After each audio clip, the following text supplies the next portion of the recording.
Okay, close your eyes for just a second and imagine a vast, perfectly dark cosmos. Now picture ancient, glowing geometric symbols slowly emerging from that darkness, just floating seamlessly against this backdrop of distant, glittering stars. What you're visualizing right now, it isn't science fiction. It's actually the very mathematical matrix that binds our entire reality together. Today, we're embarking on a deeply mysterious, honestly awe-inspiring explainer into the heart of those shapes. Seriously, what if I told you that simple triangles helped humanity measure the stars, build entire civilizations, and literally understand the universe itself? We're going to look way beyond the dusty pages of your high school textbook today, and we'll trace exactly how the humble triangle gave us the keys to the cosmos. Long before we had quantum mechanics or supercomputers, our ancestors would look up at the night sky and they noticed this undeniable rhythm. But decoding those celestial patterns, that required a completely new kind of language. Okay, let's dive into this timeline, because the history here is fascinating. Around 300 BC, you had Hellenistic mathematicians linking the geometry of shapes to astronomy. But the real breakthrough hit around 140 BC when a brilliant guy named Hipparchus created the first tables of chords, basically earning him the title of the father of trigonometry. Fast forward to 500 AD, and the Indian mathematician Aryabhata is documenting the properties of what we now call the sine function. And then, by the 13th century, the Persian polymath Nasr al-Din al-Tusi essentially says, hey, this isn't just a tool for astronomers. He started treating it as a completely independent, rigorous mathematical discipline in its own right. But, to really grasp the massive celestial mechanics of the universe, we first have to ground ourselves in the absolute fundamental rules of flat space. We have to learn the language of triangles. The word itself actually tells a pretty beautiful story. Trigonometry comes from the ancient Greek trigonon, which means triangle, and metron, which means measure. It is, quite literally, the study of the relationships between the angles and the side lengths of a triangle. It's the foundational measure of reality itself. Picture a right triangle just suspended in space in front of you. The absolutely most critical piece of this shape is the hypotenuse. It's the longest side, and it's always sitting directly opposite the 90-degree right angle. Once you anchor your perspective to the hypotenuse, you can basically begin to map the rest of the entire shape. Which brings us to our very first major function, sine. Sine is simply the ratio of the side exactly opposite your chosen angle, divided by that long hypotenuse we just talked about. It's this incredibly elegant proportional relationship that stays beautifully consistent, no matter if your triangle is the size of a microchip or the size of a galaxy. Building right on top of that, we have cosine. Now, instead of looking all the way across the triangle to the opposite side, cosine just looks right next door. It's the ratio of the adjacent leg, the side that's literally forming the angle right next to the hypotenuse, divided by the hypotenuse itself. And to complete this foundational trio, we have tangent. Tangent is cool because it leaves the hypotenuse behind entirely. It's just the ratio of the opposite leg divided by the adjacent leg.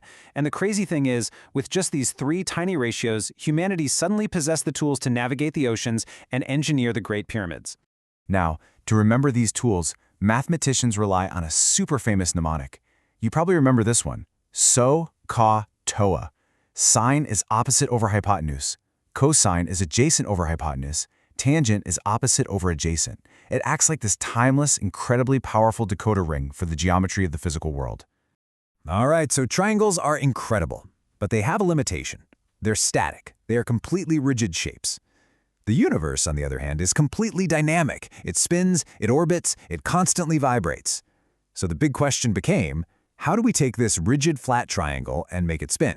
Enter the unit circle. This is where things get wild. Imagine a perfect glowing circle with a radius of exactly 1 sitting right at the center of a graph.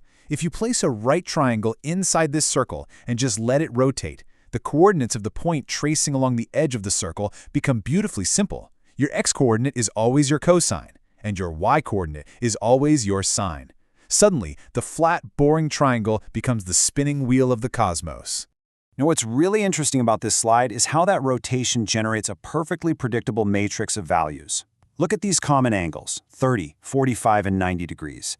As the angle dynamically changes inside our unit circle, those sine, cosine, and tangent values shift in a flawless, repeating rhythm, going from 0 to 1/2 to root 2 over 2 to 1. It really is like the heartbeat of mathematics. This right here illustrates the ultimate transformation. We take these static, fixed triangles And as we pull their values out of that rotating unit circle, they literally unfurl. They unfold into dynamic, continuous, periodic sine and cosine waves. They go from charting fixed corners to charting infinite motion over time, just rippling out into the dark space of the cosmos. And this realization, it completely changed the world. A mathematician named Fourier discovered that literally every continuous periodic function can be described as an infinite sum of these exact trigonometric functions. That means the sound waves of my voice you're listening to right now, the light waves hitting your retinas, your favorite song, at their very core, they are all built entirely out of spinning triangles. No joke. Once we really understood that these mathematical waves govern the physical world, we started uncovering the deeper laws. We found the equations that actually let us manipulate and map out the universe. These are the heavy hitters of that world: the law of sines, the law of cosines, and the law of tangents. What makes these so special is that they totally free us from that strict 90-degree right angle we started with. With these laws, if you just know a couple of sides or an angle of quite literally any arbitrary triangle in existence, you can easily compute the rest of it. It's a lot like having the master key to reality's architecture.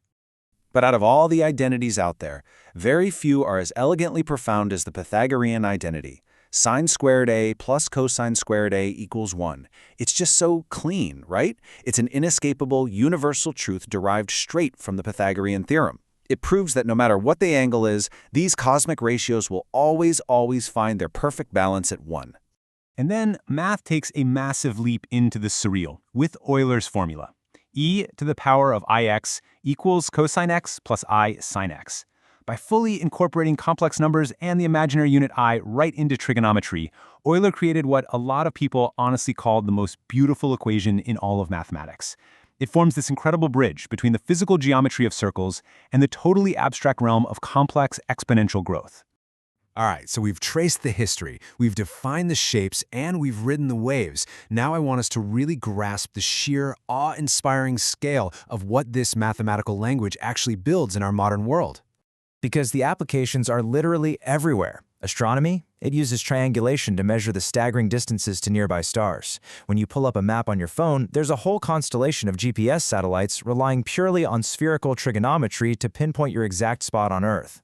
Optics and acoustics use sine waves to model everything from the fiber optic internet you might be using right now to medical ultrasounds. And every single time you play a visually stunning video game, the graphics engine is just sitting there rapidly calculating millions of trigonometric functions to render that 3D world in real time. Which really brings us to a deeply philosophical realization.